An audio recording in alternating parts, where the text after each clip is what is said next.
friends, welcome to Success Squad IAS Academy. நம்ம வந்து time and work சாப்டரில் part 2 video already பார்த்தோம். இப்போ பார்ட் 2ல் வந்துட்டு நம்ம ஒரு பேசிக்கான சம்ஸ்ன்னு சொல்லிட்டு ஒரு கன்வென்ஷனல் மெத்தட்னு சொல்லி கொடுத்துருந்தோம். அதுக்கான ஷார்ட்கட்ஸும் நம்ம சொல்லி கொடுத்துருந்தோம். ஸோ ஷார்ட்கட் வந்துட்டு எந்த மாதிரி சம்மில் வந்து அப்ளை பண்ணணும் எல்லாமே நம்ம சொல்லியாச்சு. ஸோ அது வந்துட்டு ரொம்ப பேசிக்கான சம்ஸாக இருக்கும். அந்த வீடியோ பார்க்காதவங்க அதில் உள்ள சம்ஸை சால்வ் பண்ணி பார்த்துட்டு இந்த வீடியோக்கு வாங்க. ஏன் அப்படின்னா இந்த வீடியோவில் வந்துட்டு வரக்கூடிய சம்ஸ் எல்லாமே வந்து கொஞ்சம் டிஃப்ரெண்ட்டாக இருக்கும். ஸோ அதை வந்து எப்படி சால்வ் பண்ணுறதுன்னு கொஞ்சம் பார்த்தோன்னே கொஞ்சம் யோசிக்க வைக்கிற மாதிரி இருக்கும், கொஞ்சம் ட்ரிக்கியாக இருக்கும். ஸோ அந்த மாதிரி சம்ஸ் தான் வந்து நம்ம இந்த வீடியோவில் பார்க்க போகிறோம். ஸோ இது வந்துட்டு அதே மெத்தட் தான். ஸோ நம்ம எப்படி ஃபஸ்ட்டு ஸ்டெப் செகண்ட் ஸ்டெப்னு சால்வ் பண்ணோமோ அதே மெத்தடில் தான் நம்ம வந்து இதையும் சால்வ் பண்ண போகிறோம். எக்ஸ்ட்ரா கொஞ்சம் அந்த கொஸ்டினுக்கு ஏற்ற மாதிரி நம்ம ஆல்ட்ரேஷன்ஸ் பண்ண போகிறோம். சரியா? ஸோ இப்போ ஃபஸ்ட்டு பாருங்கள், P alone can do half work in 6 days. நம்ம இது வரைக்கும் என்ன பார்த்தோம்டா ப்ரீவியஸாக P alone, அதாவது A alone can do a work in 6 days, B alone can do a work in 10 days அப்படின்ற மாதிரி பார்த்தோம். அதாவது மொத்த ஒர்க்கை முடிக்கிறதுக்கு இவ்வளோ நாள் அப்படின்ற மாதிரி சொல்லிட்டாங்க. ஆனால் இந்த சம்மில் பாருங்கள், ஹாஃப் ஒர்க்கு பாதி ஒர்க் 1/2 ஒர்க்கு தான் முடிக்கிறான் அப்படின்றாங்க. அதே மாதிரி Q alone can do 2/3 of the work, அதாவது 3/2 பங்கு ஒர்க்கை வந்து முடிக்கிறாங்க. எத்தனை நாளில்? 4 டேஸில் அப்படின்றாங்க. அதே மாதிரி ரெண்டு பேரும் சேர்ந்து முடித்தாங்க அப்படின்னா எவ்வளோ நாளில் முக்கால் ஒர்க், அதாவது 3/4 ஆஃப் தி ஒர்க்கை வந்துட்டு முடிப்பாங்க அப்படின்னு கேட்குறாங்க. இப்போ ப்ரீவியஸ் சம்லலாம் வந்து எப்படி கொடுத்துருப்பாங்க அப்படின்னா, P வந்து முடிக்கிறதுக்கு 6 days ஆகுது, P alone can do a work in 6 days அப்படின்னு எழுதுவோம். அதே மாதிரி Q வந்துட்டு 4 daysன்னு எழுதுவோம். ஸோ அப்போ ரெண்டு பேரும் சேர்ந்து முடிக்கிறதுக்கு எவ்வளோ நாள் அப்படின்னா AB/A+B அப்படின்னு ஷார்ட்கட் யூஸ் பண்ணி நம்ம சால்வ் பண்ணுவோம். சரியா? அப்போ இந்த சம் எப்படின்னு பார்த்தீங்க அப்படின்னா, P வந்துட்டு 1/2 ஒர்க்கு தான் வந்துட்டு கம்ப்ளீட் பண்ணுறான் 6 டேஸில். சரியா? 1/2 ஒர்க்கு தான் வந்துட்டு 6 டேஸில் வந்து முடிக்கிறான். அப்போ முழு ஒர்க்கு முடிக்கிறதுக்கு அவனுக்கு எவ்வளோ டைம் எடுத்திருக்கும்? ஸோ ஃபுல் ஒர்க்கு 1 யூனிட் ஃபுல்லாக முடிக்கிறதுக்கு, ஸோ ஹாஃப் ஒர்க்கு 6 டேஸ் அப்படின்னா ஃபுல் ஒர்க்கை முடிக்கிறதுக்கு 12 டேஸ் எடுத்திருக்கும். சரியா? அதே மாதிரி Q வந்துட்டு 2/3 ஒர்க்கை முடிக்கிறதுக்கு எவ்வளோ நாள் ஆகுது? 4 டேஸ் ஆகுது. இப்போ 2/3 ஒர்க்கை முடிக்கிறதுக்கு 4 டேஸ் அப்படின்னா இதை வந்து 2ஆக உடைக்கலாமா? இந்த 2/3 4 டேஸில் முடிக்கிறான். ஸோ இதை 2ஆக உடைக்கலாமா? 1/3ன்னு 2ஆக உடைக்கலாமா? ஸோ இப்போ 1/3 ஒர்க்கை முடிக்கிறதுக்கு 2 நாள், இன்னொரு 1/3 ஒர்க்கை 2 நாள் முடிப்பான். அப்போ ரிமைனிங் 1/3 இருக்கு இல்லையா, இது 2/3 வந்து 4 டேஸ். இந்த 4 தான் வந்து 2 அப்படின்னு சொல்லிட்டு நம்ம 2ஆக வந்து உடைச்சிருக்கிறோம். ஸோ அப்போ இன்னொரு இந்த 2/3 போயிடுச்சு, ரிமைனிங் 1/3 இருக்குது இல்லையா, அந்த 1/3யும் எத்தனை நாளில் முடிப்பான்? 2 நாளில் முடிப்பான். அப்படின்ற போது அவன் டோட்டல் ஒர்க் இந்த 1 யூனிட்டையும் மொத்தமாக முடிக்கிறதுக்கு அவனுக்கு எவ்வளோ நாள் ஆகும்? 6 டேஸ் ஆகும். ஸோ அப்போ நம்ம அந்த கொடுத்துருக்கிற டேட்டாவை வச்சு நம்ம சின்ன கால்குலேஷன் பண்ணோம். அந்த கால்குலேஷன் வச்சுட்டு நம்ம ஃபைனலாக என்ன கண்டுபிடிச்சிருக்கோம் அப்படின்னா, ப்ரீவியஸாக கொஸ்டினில் கொடுப்பாங்க இல்லையா, P alone can do a work in இத்தனை டேஸ் அப்படின்னு கொடுப்பாங்க இல்லையா. ஸோ அந்த இதை நம்ம கண்டுபிடிச்சிருக்கிறோம். இப்போ P வந்து எவ்வளோ நாளில் முடிக்கிறான் அப்படின்னா 12 டேஸில் முடிக்கிறான். Q வந்துட்டு 6 டேஸில் முடிக்கிறான். ஸோ இதை வந்து இனிஷியலாக மற்ற கொஸ்டின்லாம் வந்துட்டு ஸ்டார்டிங்லேயே இதை கொடுத்துருவாங்க டேரெக்டாக. இப்போ வந்து நம்மளை சால்வ் பண்ணுற மாதிரி கொடுக்குறாங்க. சரியா? ஸோ இப்போ சால்வ் பண்ணி இது போட்டாச்சு. இப்போ இதை வந்து நம்ம என்ன பண்ணுவோம், இப்போ ரெண்டு பேரும் சேர்ந்து முடித்தாங்க அப்படின்னா எவ்வளோ நாள் இருக்கும் அப்படின்ற மாதிரி நம்ம கண்டுபிடிப்போம். ஸோ அப்போ இந்த இதில் வந்து பார்த்தீங்கன்னா 3/4 ஆஃப் தி ஒர்க்கு தான் வந்து கொடுத்துருக்குறாங்க. அப்போ 3/4 ஆஃப் தி ஒர்க் அப்படின்னா மொத்த ஒர்க் எப்படி நம்ம கால்குலேட் பண்ணுவோம்? இந்த இது ரெண்டுக்கும் எல்சிஎம் கண்டுபிடிப்போமா? இப்போ 12க்கும் 6க்கும் எல்சிஎம் கண்டுபிடிச்சா 12 தான் வந்து எல்சிஎம்மாக வரும் இல்லையா? இப்போ 3ஆல் அடித்தோம்னா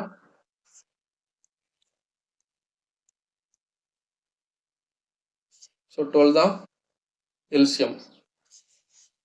டோட்டல் யூனிட்ஸ் வந்து எத்தனை? 12 யூனிட்ஸ். அப்போ இதை வந்து கிராஸ் மல்டிப்ளை பண்ணணுமா? அப்போ 6:12 வரும். 6ஆல் அடித்தா 1:2. இதுதான் வந்து என்னது? அவங்களுடைய எஃபிஷியன்சி ரேஷியோ. சரியா? அப்போ ரெண்டு பேரும் சேர்ந்து பண்ணாங்க அப்படின்னா 3 யூனிட்ஸ் பெர் டே. சரியா? ரெண்டு பேரும் சேர்ந்து பண்ணாங்க அப்படின்னா 1 + 2 3 யூனிட்ஸ் பெர் டே. இதான் வந்து அவங்களுடைய ரெண்டு பேரும் சேர்ந்து பண்ணக்கூடிய எஃபிஷியன்சி. நான் பண்ணக்கூடிய மொத்த ஒர்க் என்ன? 12 யூனிட்ஸ். ஆனால் வந்து அவங்க எவ்வளோ ஒர்க்கு கம்ப்ளீட் பண்ணணும்னு கேட்குறாங்க? 3/4 ஆஃப் தி ஒர்க். அப்போ 3/4 ஆஃப் தி ஒர்க் அப்படின்னா 12னுடைய 3/4, 12ல் முக்கால்வாசி எவ்வளோ அப்படின்னு கேட்குறாங்க. அப்போ 4 ஆல் அடிச்சோம்னு சொன்னால் 3. அப்போ 3 3 சார் 9 யூனிட்ஸ். இந்த 9 யூனிட்ஸ் ஆஃப் தி ஒர்க்கை முடிக்கிறதுக்கு எவ்வளோ, அதுதான் வந்து கொஸ்டின். சரியா, என்னோட மொத்த ஒர்க் வந்துட்டு 12 யூனிட்ஸு. அதில் 3/4 ஆஃப் தி ஒர்க் அப்படின்னா 3/4 மல்டிப்ளை பண்ணிக்க வேண்டியதான். அப்போ 9 யூனிட்ஸ் முடிக்கிறதுக்கு எனக்கு எவ்வளோ நாள் எடுக்கும் அப்படின்னு கேட்குறாங்க. ஒரு நாளில் 3 யூனிட்ஸ் கம்ப்ளீட் பண்ணுறான். அப்போ எத்தனை நாளில் வந்து 9 யூனிட்ஸ் கம்ப்ளீட் பண்ணுவான்? அப்போ இன்ட்டு 3 போட்டால் 9 கிடைக்குமா? அதே மாதிரி இங்கேயும் இன்ட்டு 3 போட்டால் 3 டேஸ்னு ஆகும். ஸோ அப்போ எத்தனை நாள் அப்படின்னா 3 டேஸ். சரியா, அவ்வளோதான், சிம்பிளான கொஸ்டின் தான். சின்ன சின்ன ஆல்ட்ரேஷன்ஸ் மட்டும் நம்ம பண்ணுற மாதிரி இருந்துச்சு. சரியா, இப்போ next question. A alone can do a piece of work in 35 days.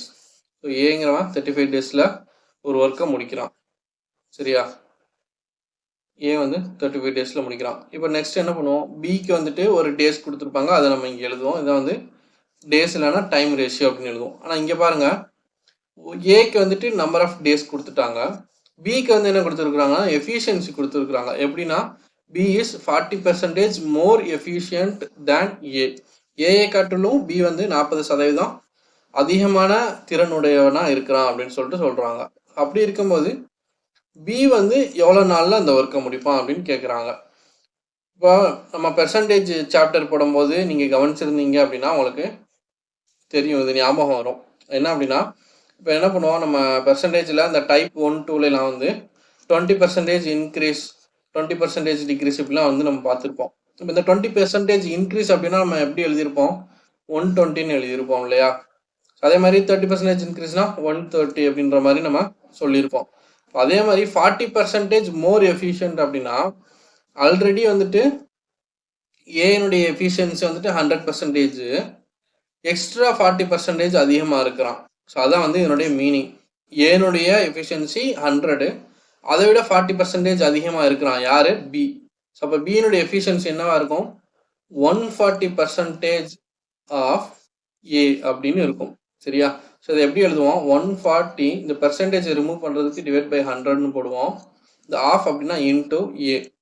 So இதுதான் வந்து அவனுடைய என்னது, பியினுடைய எஃபிஷியன்சி. சரியா, பியினுடைய எஃபிஷியன்சி. அப்போ ஏனுடைய எஃபிஷியன்சி நம்ம எப்படி எழுதுவோம், இது ரெசிப்ரோக்கலாக எழுதணும்னு சொன்னோன்னா நம்ம நார்மலாக இப்படி எழுதுவோம், ரெண்டு பக்கம் நம்பர் இருக்கும், இப்படி எழுதுவோம். ஸோ அப்போ வந்து அதை எப்படி கன்வென்ஷனாக எப்படி எழுதுறது, 1/35 அப்படின்னு தான் எழுதணும் அவனுடைய எஃபிஷியன்சி. ஸோ அப்போ ஏனுடைய எஃபிஷியன்சி என்னது 1/35, பியினுடைய எஃபிஷியன்சி என்னது 140/100 இன்ட்டு ஏ. ஏ அப்படின்னா ஏனுடைய எஃபிஷியன்சி. சரியா, இங்கே ஏன்னு குறிக்கிறது வந்துட்டு ஏனுடைய எஃபிஷியன்சி. ஏனுடைய எஃபிஷியன்சி என்ன 1/35. ஸோ இப்போ இதை வந்து சால்வ் பண்ணுங்க. 0 0 கேன்சல். 14 35 அடித்தா 7 டேபிளில் 2 7 5. இந்த 2 வந்து 10 அடித்தா 5. ஸோ அப்போ மேலே வந்து 1 தான் இருக்குது, கீழே வந்து 25 இருக்குது. இப்போ பி ஈக்குவல் டு 25. சரியா, இது வந்து பியினுடைய எஃபிஷியன்சி. ஏனுடைய எஃபிஷியன்சி 1/35. நம்ம வந்து ஆன்சர் கண்டுபிடிச்சாச்சு. என்ன அப்படின்னா, நான் என்ன சொன்னேன், எப்போவுமே எஃபிஷியன்சி அப்படின்றது நம்பர் ஆஃப் டேஸ்க்கு ரெசிப்ரோக்கலாக இருக்கும் அப்படின்னு சொன்னேன். ஸோ இப்போ ஏனுடைய எஃபிஷியன்சி அப்படின்றது நம்பர் ஆஃப் டேஸ்க்கு ரெசிப்ரோக்கல். சரியா, அப்போ நம்பர் ஆஃப் டேஸ் அப்படின்றது உங்கள் 35 டேஸ்ன்னு கொடுத்துருந்தாங்க, அதை தலைகீழாக எழுதி தான் எஃபிஷியன்சின்னு சொன்னோம். அதே மாதிரி இது 1/25 அப்படின்றது பியினுடைய எஃபிஷியன்சி. ஸோ அப்போ இந்த 25 மட்டும்தான் வந்து அவனுடைய டேஸ், நம்பர் ஆஃப் டேஸாக இருக்கும். So option B 25 days. சரியா, சப்போ இது என்ன ஃபார்மெட்டில் இருக்குன்னா 1/25 டேஸ் அப்படின்ற ஃபார்மெட்டில் இருக்குது, இந்த ஃபார்மெட்டில் இருக்குது. எஃபிஷியன்சி ஈக்குவல் டு 1/days அப்படின்ற ஃபார்மெட்டில் இருக்குது. ஸோ இந்த சம் வந்துட்டு நம்ம இப்படி தான் சால்வ் பண்ணணும். இதான் வந்து ஈஸியான மெத்தட்.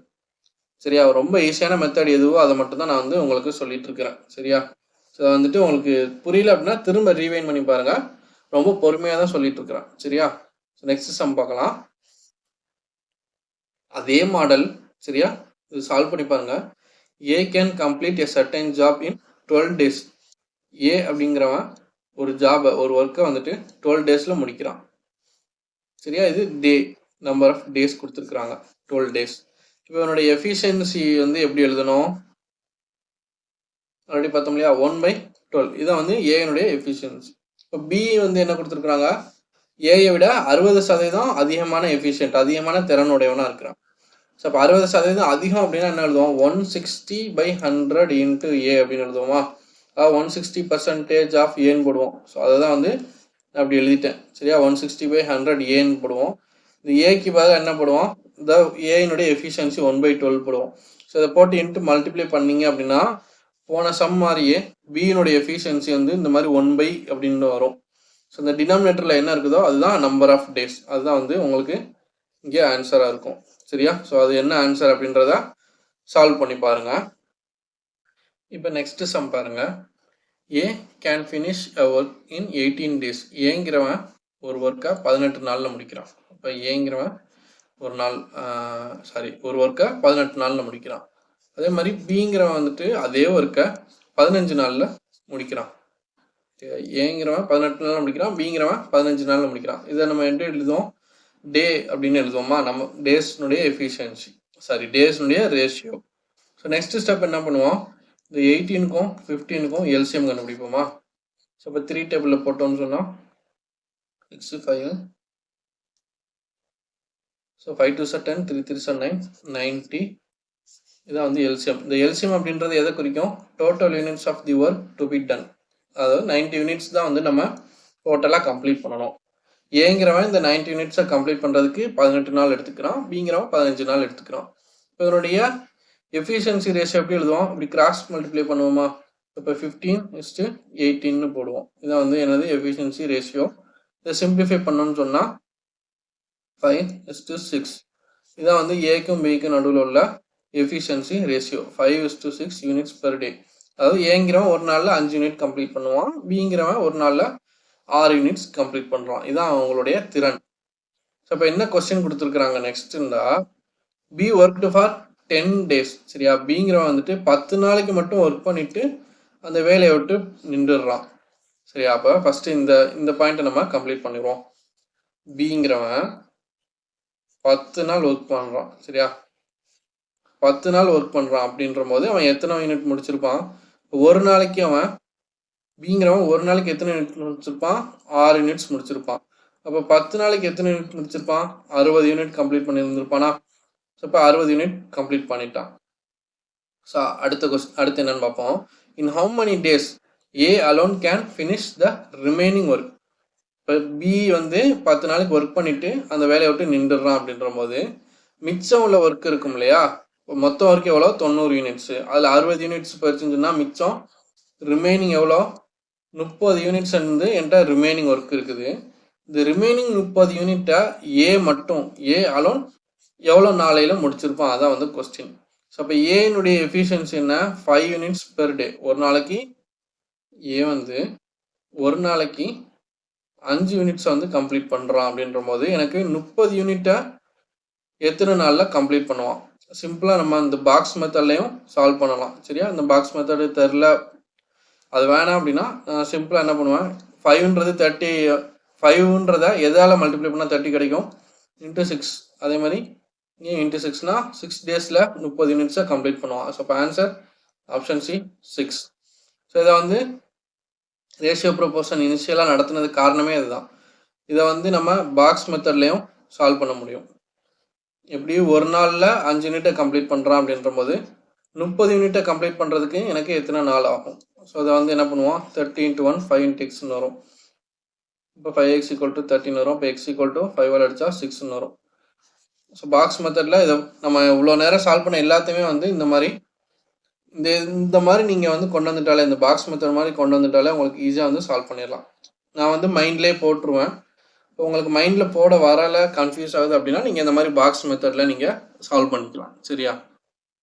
நெக்ஸ்ட் சம் பாருங்க. X and y can do a piece of work in 20 days and 12 days respectively. அதாவது எக்ஸ் வந்துட்டு 20 டேஸும் ஒய் வந்து 12 டேஸும் எடுத்துக்கிறாங்க. சரியா? அப்போ எக்ஸ் வந்துட்டு ஒரு ஒர்க்கை கம்ப்ளீட் பண்ணுறதுக்கு 20 டேஸும் ஒய் வந்து ஒரு ஒர்க்கை கம்ப்ளீட் பண்ணுறதுக்கு 12 டேஸும் எடுத்துக்கிறாங்க. அப்போ x started the work alone. So இப்போ எக்ஸ் தான் வந்துட்டு ஒரு ஒர்க்கை வந்து ஸ்டார்ட் பண்ணுறோம் அப்படின்ற போது ஃபஸ்ட்டு நம்ம என்ன பண்ணுவோம்? இது வந்து டேஸ்னுடைய ரேஷியோ. ஸோ அப்போ 20க்கும் 12க்கும் எல்சிஎம் கண்டுபிடிப்போமா? 12 அடித்தா 10, 6, 12 அடித்தா 5, 3. இப்போ 5 3s are 15. 15 into 4 60. ஸோ அப்போ 60ன்றது என்னது total units of work to be done, அதான் வந்து 60 யூனிட்ஸ். சரியா? ஸோ இப்போ இது வந்து டேஸ்னுடைய ரேஷியோ. எஃபிஷியன்சி ரேஷியோ நம்ம எப்படி கண்டுபிடிப்போம்? கிராஸ் மல்டிப்ளை பண்ணோம்னு சொன்னால் 12:20 வரும். இது 2ஆல் அடித்தா 6:10. திரும்ப 12 அடித்தா 3:5. இதுதான் வந்துட்டு அவங்களுடைய எஃபிஷியன்சி ரேஷியோ. சரியா? 3:5 யூனிட்ஸ் பெர் டே. அப்போ என்ன கொஸ்டின் கொடுத்துருக்குறாங்க? X started the work alone. So x மட்டும் அந்த ஒர்க்கை வந்து ஸ்டார்ட் பண்ணுறான். இது ஒரு data. And then after 4 days y joined him. So ஒரு 4 நாள் கழிச்சு தான் வந்து ஒய் ஜாயின் பண்ணுறான் அப்படின்ற போது இப்போ எக்ஸ் வந்துட்டு எத்தனை நாள் ஒர்க் பண்ணுறான்? தனியாக 4 days வந்துட்டு எக்ஸ் ஒர்க் பண்ணுறான். ஸோ இப்போ எக்ஸ் வந்து ஒரு நாளைக்கு எவ்வளோ ஒர்க்கு கம்ப்ளீட் பண்ணுறான்? 3 யூனிட்ஸ் வந்து கம்ப்ளீட் பண்ணுறான் அப்படின்ற போது 4 நாளைக்கு எத்தனை யூனிட்ஸ் கம்ப்ளீட் பண்ணுவான்? 4 3s are 12 யூனிட்ஸ். சரியா? அப்போ 4 நாளாக 12 யூனிட்ஸ் கம்ப்ளீட் பண்ணிட்டான். சரியா? இது கம்ப்ளீட்டட். நெக்ஸ்ட்டு 4 daysக்கு அப்புறம் ஒய் வந்து ஜாயின் பண்ணிக்கிறான் இதில். ஸோ அப்படி இருக்கும் போது அந்த ஒர்க்கை ஃபுல்லாக கம்ப்ளீட் பண்ணுறதுக்கு எவ்வளோ நாள் எடுத்துக்கும் அப்படின்னு கேட்குறாங்க. அப்போது நெக்ஸ்ட் என்ன பண்ணணும்? இது ஃபர்ஸ்ட் கண்டிஷன், 12 யூனிட்ஸ் முடிஞ்சு. நெக்ஸ்ட் வந்து என்னது எக்ஸும் ஒய்யும் சேர்ந்து ஒர்க் பண்ணுறாங்க. இப்போ எக்ஸ் ப்ளஸ் ஒய் அப்படின்னா 3 + 5, அப்போ 8 யூனிட்ஸ். இப்போ ஒரு நாளைக்கு எக்ஸும் ஒய்யும் சேர்ந்து எவ்வளோ யூனிட்ஸ் ஒர்க் பண்ணுவாங்க? 8 யூனிட்ஸ் வந்து கம்ப்ளீட் பண்ணுவாங்க. எனக்கு ஆல்ரெடி 12 யூனிட்ஸ் முடிச்சிட்டேன். மொத்தம் எனக்கு வந்து 60 யூனிட். 60ல் 12 யூனிட் நான் முடிச்சிட்டேன் அப்படின்னா ரிமைனிங் எத்தனை யூனிட் என்கிட்ட இருக்குது? 48 யூனிட்ஸ் தான் வந்துட்டு என்கிட்ட ரிமைனிங் இருக்குது. இந்த 48 யூனிட்ஸை நான் 48 யூனிட்ஸ் தான் வந்துட்டு நான் திரும்ப ரிமைனிங் வந்துட்டு நான் கம்ப்ளீட் பண்ணுற மாதிரி இருக்கும். சரியா? அதாவது ஆல்ரெடி நான் ஃபஸ்ட்டு 4 நாளில் 12 யூனிட் வந்து எக்ஸ் மட்டும் முடிச்சிட்டான். ரிமைனிங் 48 யூனிட் இருக்குது. அதை வந்து இவங்க 2 பேரும் சேர்ந்து பண்ணுறாங்க, எக்ஸும் ஒய்யும் சேர்ந்து பண்ணுறாங்க. அப்போ ஒரு நாளில் 8 யூனிட்ஸ் முடிக்கிறாங்க அப்படின்ற போது 48 யூனிட்ஸை முடிக்கிறதுக்கு எனக்கு எத்தனை நாள் ஆகும்? Simple, 6 days. சரியா? 48 நாள் 48 யூனிட்ஸ் கம்ப்ளீட் ஆச்சு. இதுக்கு வந்து 6 days எடுத்துக்கிறது. ஸோ இப்போ நீங்கள் என்ன பண்ணுவீங்க? டேரெக்டாக 6 days ஆன்சரில் இருக்குதா? ஸோ இதை வந்து சூஸ் பண்ணுவீங்க. ஸோ இது வந்து தப்பு, இது சூஸ் பண்ணக்கூடாது. ஏன் அப்படின்னா போன சம்மில் வந்துட்டு ரிமைனிங் ஒர்க்கை கம்ப்ளீட் பண்ணுறதுக்கு எவ்வளோ நாள் எடுத்துக்கும் அப்படின்னு கேட்டிருப்பாங்க. இந்த சம்மில் அதாவது ரிமைனிங் ஒர்க்கை மட்டும் அப்படின்னா 48 யூனிட்ஸ் தான் ரிமைனிங் ஒர்க். இதை மட்டும் கம்ப்ளீட் பண்ணுறதுக்கு 6 நாள். சரியா? இப்போ ரிமைனிங் ஒர்க்கு மட்டும் கேட்டிருந்தாங்க அப்படின்னா 6 days வந்து கரெக்டான ஆன்சராக இருக்கும். ஆனால் அவங்க என்ன கேட்டிருக்கிறாங்கன்னா இந்த மொத்த ஒர்க்குமே கம்ப்ளீட் பண்ணுறதுக்கு எத்தனை நாள் எடுத்துக்கிறது? ஃபர்ஸ்ட் எக்ஸ் மட்டும் 4 days வந்து எடுத்துக்கிட்டான். அப்புறம் 2 பேரும் சேர்ந்து பண்ணது வந்து ஒரு 6 days. அப்போ 4 + 6 மொத்தம் 10 days வந்து எடுத்துக்கிறாங்க. சரியா? இதை வந்து மொத்த ஒர்க்கு கம்ப்ளீட் பண்ணுறதுக்கு எடுத்துக்கிற days, number of days. So அப்போ ஆப்ஷன் பி 10 days தான் வந்துட்டு கரெக்டான ஆன்சராக இருக்கும். சரியா? Next sum, A, B and C can complete a work separately in 24, 36, 48 days. இப்போ 3 பேர் இருக்கிறாங்க, A, B, Cன்னு 3 பேர். எவ்வளோ டேஸில் முடிக்கிறாங்க? 24, 36, 48 டேஸில் முடிக்கிறாங்க. அப்படின்ற போது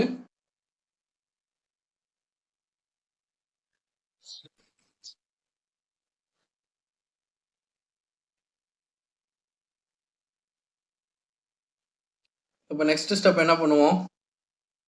இது வந்து டேஸ்னுடைய ரேஷியோ. நெக்ஸ்ட் ஸ்டெப் என்ன பண்ணுவோம்? எல்சிஎம் கண்டுபிடிப்போமா? அப்போ இது 3க்கும் எல்சிஎம் கண்டுபிடிங்க. 2ஆல் அடித்தா 12, 18, 24. 3ஆல் அடித்தா 4, 6, 8. 2ஆல் அடித்தா 2, 4. 2ஆல் அடித்தா 3, 2. So 3 2s are 6, 2 2s are 4, 3 2s are 6, 6 4 6. சரியா? இப்போ 6 6 are 36, 36 into 4 எவ்வளோ? 72, 144. சரியா? 144 யூனிட்ஸ் தான் வந்து அவங்க கம்ப்ளீட் பண்ணணும். யார்? ஏபிசி 3 பேரும். ஸோ இதான் வந்து டோட்டல் யூனிட்ஸ். அந்த ஏ வந்து அந்த 144 யூனிட்ஸ் முடிக்க 24 நாள் ஆகுது. இவன் 36 நாள் எடுத்துக்கிறான். சி வந்து 48 நாள் எடுத்துக்கிறான். இப்போ எஃபிஷியன்சி ரேஷியோ எப்படி கண்டுபிடிக்கிறது? இப்போ 2 பேர் மட்டும் இருந்தாங்கன்னா டேரெக்டாக இப்படி நம்ம கிராஸ் மல்டிப்ளை பண்ணிடுவோம். இப்போ 3 பேர் இருக்கிறதுனால என்ன பண்ணணும் அப்படின்னா 1/24 is to 1/36 is to 1/48. Next step என்ன அப்படின்னா, இந்த எல்சிஎம் கண்டுபிடிச்சோம் இல்லையா 144, அதை கொண்டு வந்து இங்கே மல்டிப்ளை பண்ணிக்கோங்க. ஸோ 24 into 144, அதாவது 1/36 into 144 இந்த மாதிரி.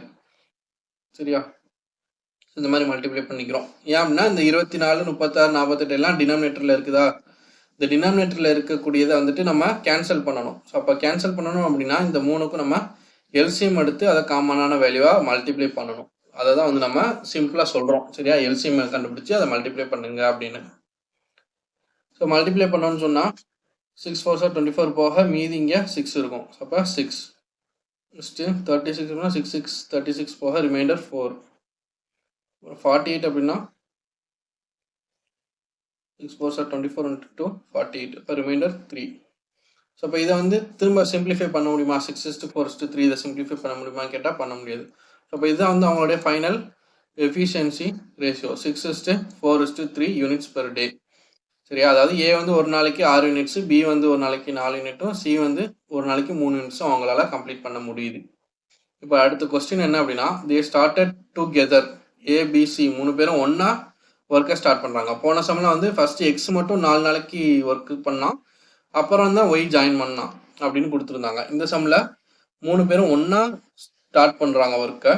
But C left after 4 days of start. Work start பண்ண 4வது நாளில் சி வந்து லெஃப்ட் ஆயிடுறான். அப்படின்ற போது ஏ பி சி 3 பேரும் சேர்ந்து பண்ணக்கூடிய அந்த எஃபிஷியன்சி ஒர்க் எவ்வளோ, 6 நாள் 10 + 3 13. இப்போ 13 யூனிட்ஸ் பெர் டே. 3 பேரும் சேர்ந்து ஒரு நாளைக்கு 13 யூனிட்ஸ் கம்ப்ளீட் பண்ணுவாங்க. இதுதான் வந்து கான்செப்ட். ஸோ இப்போ 3 பேரும் சேர்ந்து எத்தனை நாள் ஒர்க் பண்ணுறாங்க, 4 நாள் ஒர்க் பண்ணுறாங்க. 4 நாள் முடிச்சதுக்கு அப்புறம் தான் சி வந்து லெஃப்ட் ஆகிறான். அப்படின்ற போது ஒரு நாளில் 13 யூனிட், அப்போ 4 நாளில் எத்தனை யூனிட் முடிச்சிருப்பாங்க, 13 13 26 52. ஸோ இப்போ 4 நாளில் 52 யூனிட்ஸு கம்ப்ளீட் பண்ணியிருந்திருப்பாங்க இல்லையா. ஸோ 144 யூனிட்ஸில் 52 யூனிட் கம்ப்ளீட் ஆயிடுச்சு. நெக்ஸ்ட் என்ன கொடுத்துருக்குறாங்க, சி வந்து லெஃப்ட் ஆயிட்டான் and A left 3 days before the completion of the work. ஏங்கிறவன் ஒர்க்கு முடிக்கிறதுக்கு 3 நாள் முன்னாடி, அதாவது இப்போ ஃபஸ்ட்டு 4 நாள் ஒர்க் பண்ணுறாங்க, 3 பேர் சேர்ந்து 4 நாள் ஒர்க் பண்ணுறாங்க. சி லெஃப்ட் ஆயிடுறான். சி லெஃப்ட் ஆகிட்டு அடுத்து யார் பேர் இருப்பா, ஏயும் பியும் மட்டும் ஒர்க் பண்ணிக்கிட்டே வருவாங்க. ஒர்க் பண்ணிட்டே வரும்போது இந்த பாயிண்ட்ல வந்து ஒர்க்கு முடியுதுன்னு வைங்க. இந்த ஒர்க்கு முடிகிறதுக்கு 3 நாள் முன்னாடி, சரியா, 3 days before the completion. So அப்போ இந்த நாளில் முடியுது அப்படின்னா 1 நாள் 2 நாள் 3 நாள், இந்த நாளில் ஏ லெஃப்ட் ஆயிரும். அப்படின்ற போது மிச்சம் நாள் இருக்குது இல்லையா, இங்கே இந்த மிச்ச நாளில் யார் மட்டும் ஒர்க் பண்ணியிருப்பா, பி மட்டும் ஒர்க் பண்ணியிருப்பான். அப்படின்றத வந்துட்டு நம்ம எடுத்துக்கலாமா. ஸோ அப்போ இந்த ஏ ப்ளஸ் பி, ஏயும் பியும் சேர்ந்து எத்தனை நாள் ஒர்க் பண்ணியிருப்பாங்க அப்படின்றது நமக்கு தெரியாது. பட் பி மட்டும் எத்தனை நாள் ஒர்க் பண்ணியிருக்கிறான் தனியாக அப்படின்னா, அந்த கடைசி 3 நாள் வந்துட்டு பி மட்டும் ஒர்க் பண்ணியிருக்கிறான். புரிஞ்சா, அப்போ பி மட்டும் 3 நாள் தனியாக ஒர்க் பண்ணான் அப்படின்னா எத்தனை ஒர்க் முடிச்சிருப்பான், பியினுடைய எஃபிஷியன்சி என்ன இங்கே 4, சரியா, நடுவில் உள்ளது. ஸோ அப்போ ஒரு நாளைக்கு இது வந்து பி, சரியா, ஒரு நாளைக்கு 4 யூனிட்ஸ் கம்ப்ளீட் பண்ணுவான். அப்படின்ற போது எத்தனை நாள் ஒர்க் பண்ணுறான், 3 days ஒர்க் பண்ணுறான். அப்படின்ற போது 3 4 12. ஸோ அப்போ 12 யூனிட்ஸ் கம்ப்ளீட் பண்ணிடுவான். சரியா, இங்கே வந்து 52 யூனிட்டு, இங்கே ஒரு 12 யூனிட்டு, அப்போ 62 64 யூனிட்ஸ், 144 யூனிட்டில் 64 யூனிட் கம்ப்ளீட் பண்ணிட்டோம். ஸோ ரிமைனிங் யூனிட் என்கிட்ட எவ்வளோ இருக்குது, இந்த 80 யூனிட்ஸ் இருக்குது. இந்த 80 யூனிட்டை தான் வந்து இந்த இடைப்பட்ட நடுவில் இருக்குது இல்லையா நாட்கள், இந்த இடைப்பட்ட நடுவில் உள்ள நாட்களில் இந்த ஏயும் பியும் சேர்ந்து இந்த 80 யூனிட்ஸை கம்ப்ளீட் பண்ணுறாங்க. சரியா, இன் how many days will work be completed. So மொத்தமாக எத்தனை டேஸ் அப்படின்னு கேட்குறாங்க. ஆல்ரெடி ஒரு 4 நாள், கடைசியாக ஒரு 3 நாள், மொத்தம் 7 நாள் முடிஞ்சு 7 நாளில் 64 யூனிட்ஸ் முடிச்சிட்டாங்க. மிச்சம் 80 யூனிட்ஸ் இருக்குது. 80 யூனிட்ஸை வந்து யார் முடிக்கிறா, ஏயும் பியும் சேர்ந்து முடிக்கிறாங்க. அதான இங்கே கொடுத்துருக்குது, ஏயும் பியும் சேர்ந்து இங்கே முடிக்கிறாங்க. சரியா, ஸோ அப்போ ஏனுடைய எஃபிஷியன்சி எவ்வளோ 6, பியினுடைய எஃபிஷியன்சி 4, ரெண்டையும் கூட்டினா 10. ஸோ இப்போ ஏ ப்ளஸ் பி அவங்களுடைய எஃபிஷியன்சி எவ்வளோ 10 யூனிட்ஸ் பெர் டே. சரியா, இங்கே எழுதுகிறேன், ஏயும் பியும் சேர்ந்து 10 யூனிட்ஸ் ஒரு நாளில் முடிப்பாங்க. அப்படின்ற போது அவங்க 80 யூனிட்ஸை முடிக்க எத்தனை நாள் எடுத்துக்கும். சரியா, இல்லைன்னா இப்படி எழுதிக்கோங்க, ஒரு நாளில் அவங்க 10 யூனிட் முடிப்பாங்க. ஏயும் பியும் சேர்ந்து ஒரு நாளில் 10 யூனிட் முடிக்கிறாங்க அப்படின்னா 80 யூனிட்ஸை முடிக்க எத்தனை நாள் எடுக்கும்? ஸோ இன்ட்டு 8 போடுவோம். அப்போ 8 நாள். சரியா? ஸோ அப்போ 80 யூனிட் முடிக்க 8 நாள் எடுத்துக்கிறது. இதான் வந்து ஃபைனல். ஸோ அப்போ ஆல்ரெடி 4 நாள், அடுத்து 8, அடுத்து இங்கே ஒரு 3 நாள். சரியா? பி மட்டும் 3 நாள் வந்து கம்ப்ளீட் பண்ணியிருக்கிறான். அப்போ 4 3 7 8 8 7 15 நாள். இப்போ ஆப்ஷன் ஏ 15 டேஸ். சரியா? புரிஞ்சா? ஸோ கொஞ்சம் குழப்புற மாதிரி தான் இருக்கும். ரொம்ப பொறுமையாக தான் சொல்லியிருக்கிறான். ஃபஸ்ட்டு ஏனுடைய ஏ எவ்வளோ நாள், பி எவ்வளோ நாள், சி எவ்வளோ நாள் அப்படின்றத எழுதிக்கிட்டோம். எல்சிஎம் கண்டுபிடிச்சி மொத்த யூனிட்ஸ் எவ்வளோ அப்படின்றத கண்டுபிடிச்சிட்டோம். வழக்கம் போல் எஃபிஷியன்சி ரேஷியோ அடுத்து எழுதணும். ஸோ இதுதான் 3வது ஸ்டெப்பு. எஃபிஷியன்சி ரேஷியோ எழுதுறதுக்கு இது எல்லாத்தையும் ரெசிப்ரோக்கல் எழுதிட்டு இந்த எல்சிஎம்மை மல்டிப்ளை பண்ணுறோம். மல்டிப்ளை பண்ணிட்டு அதை சிம்பிளிஃபை பண்ணால் இதான் வந்து எஃபிஷியன்சி ரேஷியோ. ஸோ கொஸ்டினுக்கு ஏற்ற மாதிரி நம்ம ஆல்ட்ரு பண்ணி அதை ஆட் பண்ணிக்கிறது அந்த மாதிரி பண்ணுறோம். சரியா? ஸோ ஃபஸ்ட்டு 4 நாளைக்கு வந்துட்டு 3 பேர் சேர்ந்து ஒர்க் பண்ணுறாங்க அப்படின்றதுக்கான ஒரு ஹிண்ட்டு தான் இது. சரியா? ஃபஸ்ட்டு ஸ்டார்டிங்கில் எல்லோரும் ஒன்றா சேர்ந்து ஒர்க் பண்ணுறாங்க. 4 நாள் கழிச்சு சி லெஃப்ட் ஆயிடுறான் அப்படின்னா ஃபஸ்ட்டு 4 நாள் 3 பேருமே ஒர்க் பண்ணுறாங்கன்னு அர்த்தம். நெக்ஸ்ட் வந்துட்டு ஏ வந்து கடைசி 3 நாளில் லெஃப்ட் ஆகிட்டான் அப்படின்னு சொல்கிறாங்க. அதாவது முடிக்கிறதுக்கு 3 நாளைக்கு முன்னாடியே ஏ லெஃப்ட் ஆகிட்டான் அப்படின்னா அப்போ கடைசி நாள் வந்துட்டு யார் பி மட்டும் தானே இருப்பான். ஸோ இப்போ கடைசி 3 நாள் பி மட்டும் ஒர்க் பண்ணுறான். ஸோ அப்போ ஃபஸ்ட்டு 4 நாளில் எவ்வளோ யூனிட்ஸு, லாஸ்ட் 3 நாளில் எவ்வளோ யூனிட்ஸ்ன்னு கண்டுபிடிச்சிட்டோம். 52 12 அப்படின்னு கண்டுபிடிச்சிட்டோம். 144 64 பிரிச்சுன்னா மிச்சம் 80 யூனிட். இந்த மிச்சம் 80 யூனிட் தான் இந்த இடைப்பட்ட நாட்களில் முடிச்சிருப்பாங்க. யார் 2 பேரும் முடிச்சிருப்பாங்க அப்படின்னா ஏயும் பியும் சேர்ந்து முடிச்சிருப்பாங்க. ஸோ இப்போ ஏயும் பியும் சேர்ந்து முடிக்கிற அந்த எஃபிஷியன்சி வந்துட்டு 10. ஸோ இப்போ ஒரு நாளில் 10 யூனிட்ஸ் முடித்தாங்க அப்படின்னா 80 யூனிட்டை முடிக்கிறதுக்கு அவங்களுக்கு எத்தனை நாள் எடுத்துக்கும் அப்படின்னா 8 நாள். ஸோ இப்போ மொத்தமாக எவ்வளோ டேஸ் அப்படின்னா அதை கனெக்ட் பண்ணோம் அப்படின்னா அதுதான் வந்து கொஸ்டினுக்கான ஆன்சர். ஸோ கொஸ்டினுக்கு ஏற்ற மாதிரி நம்ம ஆன்சரை வந்து ஆல்டர் பண்ணிக்க வேண்டியதுதான். சரியா? நெக்ஸ்ட் வந்துட்டு இது பாருங்க, ஏ அண்ட் பியும் சேர்ந்து can do a piece of work in 10 days. ஏயும் பியும் சேர்ந்து ஒரு ஒர்க்கை 10 நாளில் முடிக்கிறாங்க. பியும் சியும் சேர்ந்து 12 daysல முடிக்கிறாங்க. ஏயும் சியும் சேர்ந்து 15 daysல முடிக்கிறாங்க. சரியா? ஸோ அப்போ இதை எப்படி எழுதலாம் அப்படின்னா A plus B plus C, A plus C இப்படி எழுதுறோம். சரியா? ஏயும் பியும் சேர்ந்து 10 daysல முடிக்கிறாங்க. பியும் சியும் சேர்ந்து 12 daysல, ஏயும் சியும் சேர்ந்து 15 daysல. வழக்கம் போல் என்ன பண்ணுங்க, எல்சிஎம் எடுங்க. 2 அடிச்சோம்னா 5 6 15.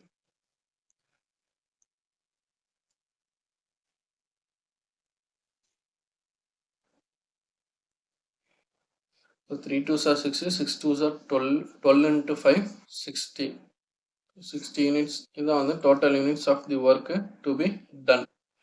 சரியா?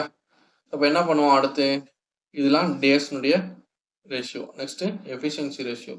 இங்கே இதெல்லாம் டேஸ்னுடைய ரேஷியோ, எஃபிஷியன்சி ரேஷியோலாம் எழுத தேவையில்லை, உங்களுக்கு நான் புரிஞ்சுக்கிறதுக்காக எழுதுகிறேன். நெக்ஸ்ட் என்ன பண்ணுவோம், 1/10 1/12 1/15 போடுவோம். 60ஆல் மல்டிப்ளை பண்ணுவோம். ஸோ அப்போ மல்டிப்ளை பண்ணால் 6:5:4 அப்படின்னு ரேஷியோ கிடைக்கும். இதுதான் வந்து என்னுடைய என்னது எஃபிஷியன்சி ரேஷியோ. எஃபிஷியன்சி ரேஷியோ வந்து யாருடைய எஃபிஷியன்சி ரேஷியோ அப்படின்னா ஏ பிளஸ் பியினுடையது 6, பி பிளஸ் சியினுடையது 5, ஏ பிளஸ் சியினுடையது 4. சரியா? அப்போ என்ன கேட்டிருக்காங்க அப்படின்னா how long will A take to do it alone. A மட்டும் அந்த ஒர்க்கை பண்ணால் அப்படின்னா, அதாவது இந்த 60 யூனிட்ஸை ஏ மட்டும் கம்ப்ளீட் பண்ணால் எத்தனை நாளில் முடிப்பான் அப்படின்னு சொல்லிட்டு தான் கொஸ்டின் கேட்டிருக்கிறாங்க. ஸோ அதை நெக்ஸ்ட் எப்படி சால்வ் பண்ணணும் அப்படின்னா இது எல்லாத்தையும் ஆட் பண்ணுங்கள். A plus B, B plus C, A plus C, இது எல்லாத்தையும் ஆட் பண்ணால் நமக்கு என்ன வரும், 2 into A plus B plus C அப்படின்னு வரும். சரியா? எப்படின்னா A plus B plus B plus C plus A plus சின்னு வரும். 2 ஏ இருக்குது, 2 பி இருக்குது, 2 சி இருக்குது. ஸோ அதை காமனாக 2 அப்படின்னு போட்டு ஏ பிளஸ் பி பிளஸ் சி அப்படின்னு போட்டேன். சரியா? ஸோ இப்போ இது எல்லாத்தையும் ஆட் பண்ணோன்னு சொன்னால் இது எல்லாத்தையும் ஆட் பண்ணால் இங்கேயும் எல்லாத்தையும் ஆட் பண்ணணும். 6 + 5 + 4 = 15. சரியா? புரிஞ்சா? ஸோ இது வந்து இவங்களுடைய எஃபிஷியன்சி எல்லாத்தையும் ஆட் பண்ணுறோம். அதே மாதிரி இங்கே நம்பர்ஸ் எல்லாத்தையும் ஆட் பண்ணுறோம். ஆட் பண்ணால் 2 into ஏ + பி + சி = 15 வரும். அப்போ ஏ + பி + சி = 15/2 அப்படின்னு வரும். இல்லைன்னா 7.5. அதாவது ஒரு நாளைக்கு ஏபிசி 3 பேரும் சேர்ந்து ஒரு நாளைக்கு 7.5 யூனிட்ஸ் ஆஃப் ஒர்க்கை வந்து கம்ப்ளீட் பண்ணுறாங்க அப்படின்னு சொல்கிறாங்க. சரியா? இப்போ நமக்கு என்ன வேணும் அப்படின்னா ஏ மட்டும் எவ்வளோ நாளில் முடிப்பான் அப்படின்னு கேட்குறாங்க. ஏ மட்டும் எவ்வளோ நாள் அப்படின்னா ஏ மட்டும் ஏனுடைய திறன் மட்டும் எனக்கு வேணும். இங்கே வந்து 6 அப்படின்றது ஏயும் பியும் சேர்ந்த மாதிரியா இருக்குது. இப்போ நீங்கள் ஏ மட்டும் வேணும் அப்படின்றதுக்காக தான் நம்ம இப்படி எழுதியிருக்கிறோம். இப்போ ஏ மட்டும் வேணும் அப்படின்னா பி பிளஸ் சியை வந்து நம்ம தூக்கணும். அப்போ பி பிளஸ் சின்றது எங்கே இருக்குது? நடுவில் ரெண்டாவது இருக்குதா? இப்போ ரெண்டாவது உள்ளது என்னது? 5. அப்போ பி பிளஸ் சிக்கு பதிலாக 5 சப்ஸ்டியூட் பண்ணுங்க. ஏ பிளஸ் பி பிளஸ் சிக்கு பதிலாக 5 ஈக்குவல் டு 7.5ன்னு வச்சுக்கோங்க. அப்போ ஏ மட்டும் வேணும் அப்படின்னா 7.5 இங்கே 5 இங்கிட்டு போயிடுச்சுன்னா மைனஸ் ஆகுமா? அப்போ ஏனுடைய எஃபிஷியன்சி என்னவா இருக்கும்னா 2.5 யூனிட்ஸ் பெர் டே. ஒரு நாளைக்கு 2.5 யூனிட்ஸ் கம்ப்ளீட் பண்ணுவான் அப்படின்றதான் வந்துட்டு ஏனுடைய திறன். ஒரு நாளைக்கு 2.5 யூனிட்ஸ். அப்போ எனக்கு 60 யூனிட்ஸ் கம்ப்ளீட் பண்ணணும். எத்தனை நாளில் முடிப்பான்? அப்போ 60x equal to 60 equal to 2.5x. அப்படி இல்லைண்டா 5/2ன்னு எழுதிக்கோங்க. சரியா? அப்போ இந்த 2 இங்கே போகும். இப்போ 2 × 60 ஈக்குவல் டு 5ன்னு வரும். 5ஆல் அடித்தா 12ன்னு வரும். ஸோ அப்போ 12 × 2 24 days. சரியா? ஸோ இவ்வளோதான் வந்துட்டு சம்ஸு. நம்ம வந்து அந்த கொஸ்டினுக்கு ஏற்ற மாதிரி அந்த சால்வ் பண்ணுற இதை மட்டும் மாற்றிக்க போகிறோம். மற்றபடி வந்து இந்த இனிஷியல் இது வரைக்கும் இந்த ரேஷியோ எழுதுகிற வரைக்குமே வந்துட்டு உங்களுக்கு காமனாக தான் இருக்கும். அடுத்து அப்ரோச் பண்ணுற இதை தான் வந்து இந்த கொஸ்டினுக்கு ஏற்ற மாதிரி நம்ம ஆன்சர் வந்து அப்ரோச் வந்து மாற்றிக்க போகிறோம். சரியா? ஸோ இவ்வளோதான் வந்துட்டு இந்த மெத்தடில் சால்வ் பண்ணக்கூடிய சம்ஸு. ஸோ நெக்ஸ்ட் வந்துட்டு இன்னும் ஒரு 3 மாடல் சம் வந்து நம்ம பார்க்க போகிறோம். 3 மாடல் சம் அப்படின்னா நம்ம கான்செப்ட் வந்துட்டு இதுதான். சரியா? ஸோ அந்த கொஸ்டின் சால்வ் பண்ணுற அந்த விதம் மட்டும் மாறும். ஸோ அதை மட்டும் நம்ம அடுத்தடுத்த வீடியோஸில் நம்ம வந்து பார்க்கலாம். தேங்க்ஸ் ஃபார் வாட்சிங் சக்ஸஸ் ஸ்குவாட் IAS அகாடமி.